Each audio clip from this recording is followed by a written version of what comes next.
Hello বন্ধুরা, আজকে ঘুরতে ইচ্ছে করছিল, চলে গেলাম পুরান ঢাকায়, উদ্দেশ্য চকবাজার।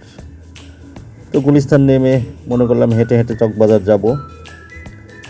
আর রাস্তার মধ্যে দেখা হলো এই যে ঘোড়ার গাড়িটা, পুরান ঢাকার ঐতিহ্য সেই ঘোড়ার গাড়ি। তো মনে করলাম একটা ক্লিপ নিয়ে নিলাম। তারপরে আমার উদ্দেশ্যে হাঁটতেছি আর হাঁটতেছি। এদিকে মেঘের অবস্থাও খুব একটা ভালো মনে হচ্ছে না। তো এই দিকে আমি কখনো আসিনি, প্রথম আসার পরেও মোটামুটি ভালো লাগতেছে, অনেক ভালো। এখানে সমস্যা হচ্ছে রিক্সার অনেক আধিপত্য। সেই আধিপত্য ভেদ করেই মনে করলাম যে পরিমাণে জ্যাম বেঁধে আছে তার চাইতে হেঁটে যাওয়াই সবচাইতে বেটার হবে। তো দেখতে থাকুন আপনারা আজকে কোথায় কোথায় যাই।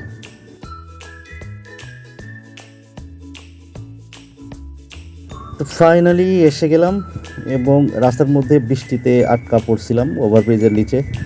তো বৃষ্টি ছাড়ার পরে আমরা রওনা দিলাম। হেঁটেই যাচ্ছিলাম মিটফোর্ড রোড দিয়ে, হাঁটতে হাঁটতে অনেক কিছুই চোখে পড়ছিল। আসলে এইটা একটা বাণিজ্যিক এলাকা আর কি। তো বাণিজ্যিক এলাকার সুবাদেই আসা। আর এই যে রাস্তার মধ্যে যে বৃষ্টির এই যে নোংরা, এগুলো দেখে আসলে গায়ের মধ্যে ঘিনঘিন করছিল, কিন্তু কিছু করার নাই। এটাই এদের চলাফেরা, এভাবে চলতে হবে।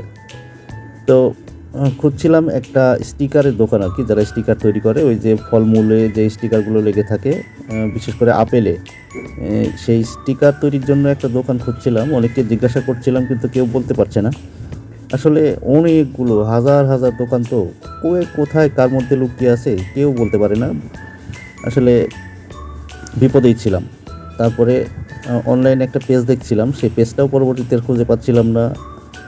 তো দেখতে দেখতে চারিদিকে দোকানপাট, অনেক ব্যবসার সোর্স এখানে। মানে কি নাই, আপনি কি চাইবেন সব কিছু এখানে আছে। আপনার শুধু পছন্দ করে নেওয়াটা বাকি। এবং এদের সাথে অনেকের সাথে কথা বলে দেখলাম ওদের সিস্টেমগুলো অনেক ভালো।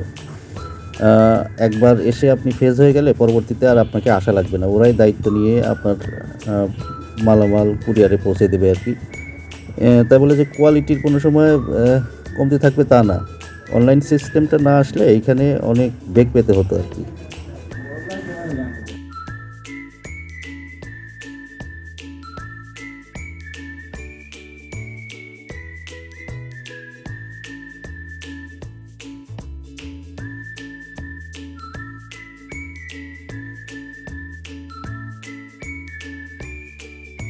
তো সেখান থেকে বেরিয়ে নাজিমউদ্দিন রোডে ঢুকে পড়ছি। আসলে জানতাম না এটা কোন রাস্তা, কোন জায়গায় যাচ্ছি।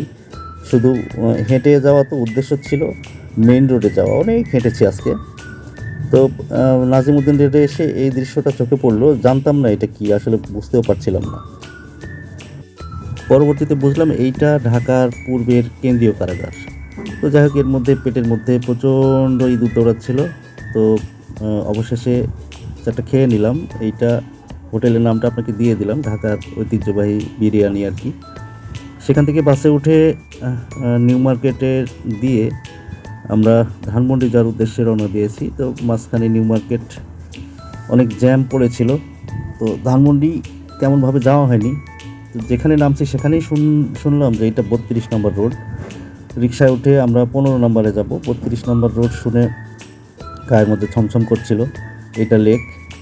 তো আমি বুঝতে পারিনি যে এইখানে বঙ্গবন্ধুর বাড়ি আছে, সেই বাড়িটা ভাঙচুর করা হয়েছে।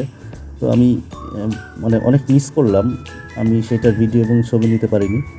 তো যাই হোক, চলে যাচ্ছি 15 নম্বর রোডে গিয়ে আমাদের এক পরিচিত ভাইয়ের সঙ্গে দেখা করবো আর কি, সে উদ্দেশ্যে রওনা দেওয়া।